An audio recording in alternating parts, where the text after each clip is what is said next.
What's going on, everyone? My name is Aaron. This is Dad.0. Today we're going to be taking a look at a new smartwatch from a company called MorePro. This is their F12 Smartwatch. Now, MorePro isn't as well known as companies like Fitbit and Garmin and obviously Apple, but I try not to discriminate on this channel. All companies start out small, so I'm going to give this one an honest review. Now, MorePro actually has a bunch of fitness trackers and different types of smartwatches, but this one is their F12. And the reason I got it, it has a really attractive design, plus it has some really cool features, and you can find it for around $50 US. More on that in just a minute, but first let's cover what's in the box. It comes in really attractive and slim packaging. Opening this up, you can see they have this service card on top. This is just a thank you to their customers inside here. And then you have the user instructions also in here. Underneath that, you have a black rubber band that is interchangeable. Next, you have the proprietary charging cord.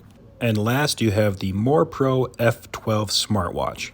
So let's cover some of the features of this smartwatch. First thing you'll notice is this large, round, 1.3-inch color touchscreen that is 360 by 360 pixels. And in my opinion, this is a really good looking display, especially at this price point. The watch gets nice and bright, the colors look great, everything is super clear. It has pretty thin bezels around it. Overall, this definitely looks a lot more high quality than a $50 watch. Around the display, you have this black anodized aluminum. And while I think this looks great, I've had problems with anodized aluminum getting scuffed up and scratching, and you can see the silver underneath. And in my week of testing this, I have picked up a few scratches and you can see the silver underneath. So you're gonna have to be really careful about not scuffing this up too much. Now, this watch has a ton of features. It has all-day activity tracking, it has sleep tracking, it has female health tracking, it'll track your heart rate, and it'll track your blood pressure. You can get notifications sent to your wrist for both Android and iOS. That includes calls, text, and then you can also select from a list of other apps that you can get notifications from. It's quoted at 6 to 10 days of battery life, and it's also IP67 waterproof. So let's talk about how you use this smartwatch and how it's performed for me over the last week. To turn on the display, you have a couple different options. One is the wrist activation. So when you turn your wrist, the display will turn on.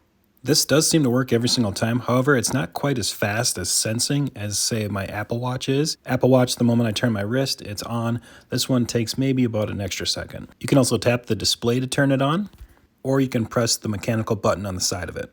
You can also use the mechanical button on the side to turn off the display if you don't want to wait for it to automatically turn off. First thing you see here is your watch face. These are customizable, so if you don't like this one, you long press on the watch face and then you can select from a couple that are pre-installed, or you can go on the app and download from a number of different watch faces. So from this point out, you basically use the touchscreen to navigate through the watch OS, and then you can use the mechanical button to return back to the watch face. Swiping down on the display will bring up some quick settings. You can see your connection to your smartphone and how much battery is remaining. Going down, you can see there's a do not disturb button, a button to access all the settings, a find my phone button, information button, and a brightness button. Swiping up on the display will bring up your messages or your notifications, and it will store the last 15 notifications that you got. Swiping to the left will bring up your activity tracking and some health data. You can see one swipe brings you to your activity tracking. You can see how many steps you've taken, how far you've gone, and how many calories you've burned. Another swipe will bring up your heart rate, your current heart rate, along with what your heart has done throughout the day. And one more swipe will bring up your sleep data so you can see how much sleep you got and what stages you were in. Returning to the watch face and swiping to the right will bring up a menu of all the apps available.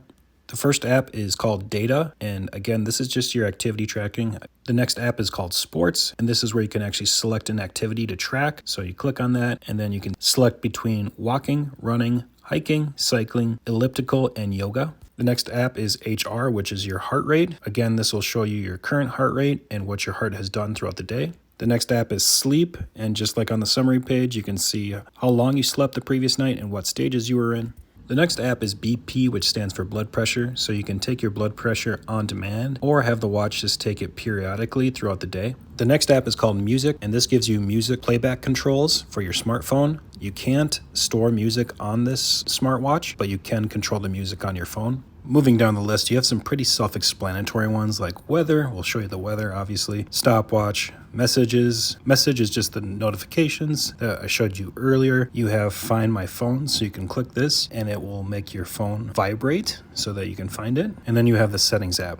The first setting you can toggle is the display. The first option is the dial switch. That allows you to switch the watch face that you're using. The next is the brightness. Again, you can change the brightness here. Screen time is where you can set the watch to turn off the display after a certain amount of time. And the max is 9 seconds. So no always on display on this guy. And then the last setting is turn wrist wake, where you can set how long the watch will stay on when you turn your wrist to view the screen. The next option down is vibration intensity. So you have 3 different vibration intensities you can choose from. And then the last couple settings are language. You can change the language. You have a QR code here, and then you have system where you can turn off the smartwatch or reset it to factory settings. A couple other things is that you can do a drink water alert and a move alert if you'd like. And then you can also do a shake photography through the app. So you can turn on your camera through the app, and then if you shake your watch, it'll do a 3-second countdown and take a picture for you. The app will also store all your activity tracking data, all your sleep data, heart rate data, and blood pressure data. You can also customize your notifications here, set alarms, change the metrics or the units that you want to track, change the alerts that you want to get, download watch faces, and download software updates. It's also where you can integrate with other health tracking apps like Apple Health. And overall, after a week of usage, I'm really impressed with this smartwatch. And I think it all starts with the design. This looks like a way more expensive watch than a $50 smartwatch. It has that beautiful circular 1.3-inch screen with the anodized aluminum around it. It looks very high quality. The screen itself looks great too. It's not as high quality as like an AMOLED display, but in my opinion, it's still very clear, really nice colors, gets nice and bright. It's more than good enough. And because it's not AMOLED, you'll get better battery life. And speaking of battery life, I have been using this for a week and I still have about 20% left, so I'm guessing 7 to 10 days is about accurate. And while the UI isn't the snappiest I've seen out there, it definitely isn't frustrating to use or anything like that. It doesn't freeze up on you. It recognizes your touch every single time, so you can get around it pretty easily. It does have Bluetooth 5.0, and I get my notifications almost instantly it hits my phone. Sometimes it gets it even before my Apple Watch gets it. As far as accuracy when it comes to health tracking, it's a little bit of a mixed bag. I think the activity tracking itself when it comes to steps, distance, and calories burned is pretty accurate and compares really closely to what my Apple Watch is reading. In terms of heart rate, I've always been in the mindset that a wrist-based heart rate monitor will give you a good idea what your heart is doing. It's not going to be as accurate as a chest heart rate monitor, and that's exactly what this watch will give you. It'll give you a really good idea of what your resting heart rate is doing and what your heart rate is doing over the span of the day.